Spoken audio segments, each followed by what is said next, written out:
గురించి అందరికీ బాగా తెలుసు కదా. మీరేమన్నా మామూలు వారా? మీరు కూడా మీ నాన్న లాంటి వారే. మా నాన్న గురించి మాట్లాడు. మా నాన్న ఎందుకు సపోర్ట్ చేయలేదంటే మీ నాన్న సపోర్ట్ చేయలేదు కాబట్టి. అర్థమైందా? ఆపోయా. మా నాన్న మీ నాన్నకు సపోర్ట్ చేయకపోతే మీ నాన్నలాగే నన్ను కూడా నడి రోడ్డు మీద నిలబెట్టేవాడు. చరిత్ర చెప్తున్నాడు. చరిత్రను మార్చడం లేదు, తాజ్ మహల్ చరిత్రను బయటకు తీస్తున్నాను అంతే. మీ అందరికీ తెలుసు నిజం ఏమిటో. మర్యాదగా నిజం చెప్పు. అది షాజహానే ఆ తాజ్ మహల్ కట్టారా? అతనే కట్టాడండి. అవును, ఇతనే ఆర్కిటెక్చర్. మీ నాన్న ఈ తాజ్ మహల్ విషయంలో స్కామ్ చేయడం వల్ల అసోసియేషన్ పెద్ద మనసు చేసుకుని ఆయన ఏం చేయకుండా వదిలేసింది. అందుకు నువ్వేనే వాళ్ళకి థ్యాంక్స్ చెప్పాలి. ఇక్కడున్న అందరికీ తెలుసు నీ పద్ధతుల గురించి, నువ్వు నడుచుకునే విధానం గురించి. ఇప్పుడు ఏంటంటే తాజ్ మహల్ విషయమే తప్పు అంటున్నావు. అసలు నీలాంటి వాడిని నీ జీవితంలో ఎలాగయ్యా నమ్మడం? నమ్మకం కుదరదయ్యా. అరే ఆపవయ్యా. అరే ఎందుకయ్యా ఆపుతావు? అరే చెప్పేది వినవయ్యా. అన్న తాజ్ మహల్ కి వ్యతిరేకంగా ఏం మాట్లాడలేదు. ఇప్పుడు ఆయన కొంచెం ఎక్కువ తాగారు. తెల్లారాకే మర్చిపోతారులే. అర్థం చేసుకోకుండా వెళ్ళి కూర్చోండి. కూర్చోండి. ఏంటి ఇలా చేస్తున్నారు? అన్న వదిలేండి అన్న, వాళ్ళు పోని. మీరెందుకు అనవసరంగా బీపీని ఎక్కువ చేసుకుంటున్నారు? అన్నా అన్నా అన్నా అన్నా, ఇందులో ఏముంది? వాళ్ళ అన్న మాటలు మీరేం పట్టించుకోకండి. ఇప్పుడు ఎలక్షన్స్ రాబోతున్నాయన్నా. అరే ఇక్కడి నుంచి వెళ్ళండి. వెళ్ళండి అయ్యా, వెళ్ళండి, ఇంటికి వెళ్ళండి.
దాని మీద ఒక కలశం, కింద చాలా రూమ్స్ ఉన్నాయి.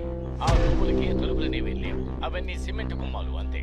దానికి సంబంధించిన డిఎన్ఏ టెస్ట్ ని మనం చేయగలమా? అందుకు అవకాశం లేదు. సుస్మిత, తాళం ఎక్కడుంది? ఏమైందన్నయ్య? ఏమైందో చెప్పండి.